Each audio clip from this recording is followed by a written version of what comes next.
Wala kang nararamdaman. Pero magpapagamot ka. Ano po yun? Ano po yung ano natin? Ano po kasi, para Parang may... kasi hindi maganda yung ano lang na sa amin. Takbo ng shop namin. Kasi po Shop. yung mga problema po na hindi naman dapat nangyayari pero nangyayari.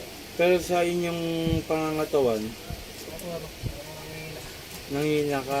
Sugat ko, hindi ko gumagano. Okay, ikaw, Para naman po wala, masama lang po parang bansa lang. mas mapakaramdam mo. Ikaw, wala. Bale, ano lang sir?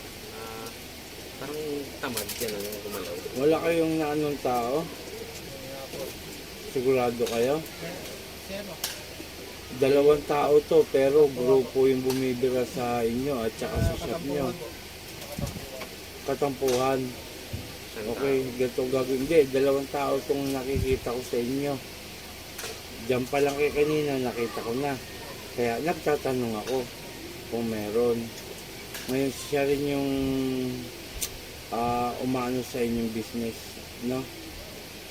So ganito gagawin natin, isa-isa kayong iipitan kasi may mga karga kayo, no? Papel lang to. Dito. Yan na naman yung papel. Saan po? Dito. Naanda na ako natin sa tawag. Yan lang. Special po natin. Hindi, okay lang. Ang mararamdaman mo rito, parang may tumutusok at parang nagbabagang uling. Pero huwag kang mumulat hanggat di ko siya sabi, ha? Okay? Pikit.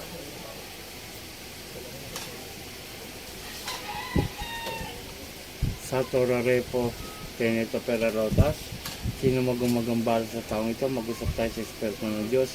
Diyos sa lahat, Diyos na nakatakutan sa perma. Ansa Diyos sa das kamara, ilagay sa bawtaluluyaba, Ela, aom. Puh! 2 kamay mula sa ulo, pababa, pa ganun. Sige, sumunod lang sa akin yan. Pababa. Sige pa. Sige. Baklas.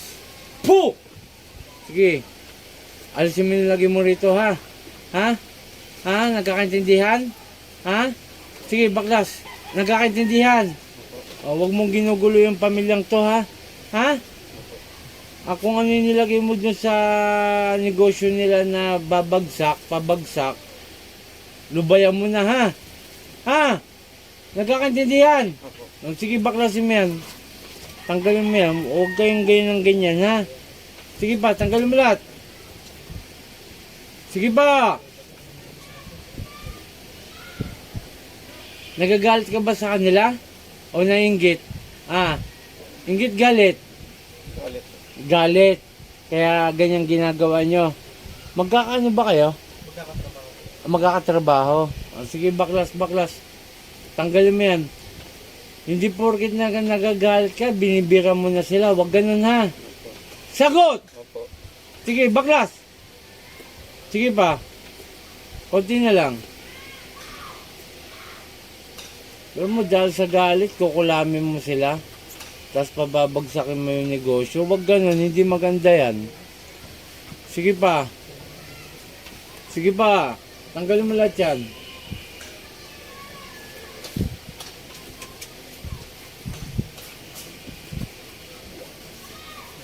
Konti na lang.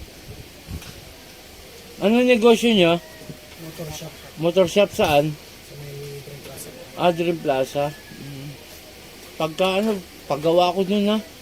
Okay lang? O, konti na lang. Huwag mo nang uulitin yan, ha? Ha? Nagkakaintindihan? Sige. Tanggalin pa yan.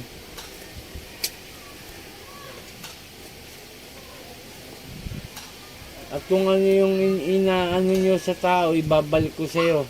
Ikaw ang magsasacrifice niyan, no? Ha? Sige.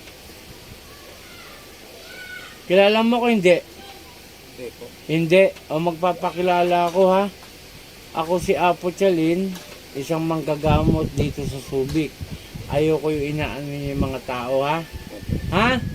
Sige, baklas. Bira kayo ng bira, namumuhay ng maayos yung mga tao, ganyan ginagawa nyo.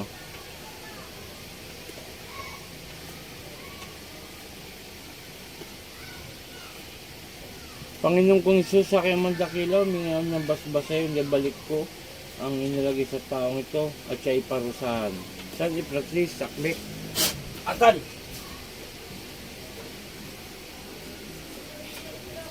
Walang hiya kayo. Sa ngalan ni Jesus, balik sa katawan mo. Kuya, kuya.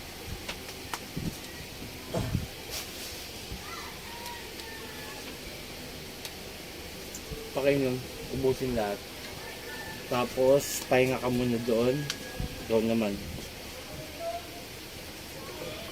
Kuya, pakibigay ko na sa ito.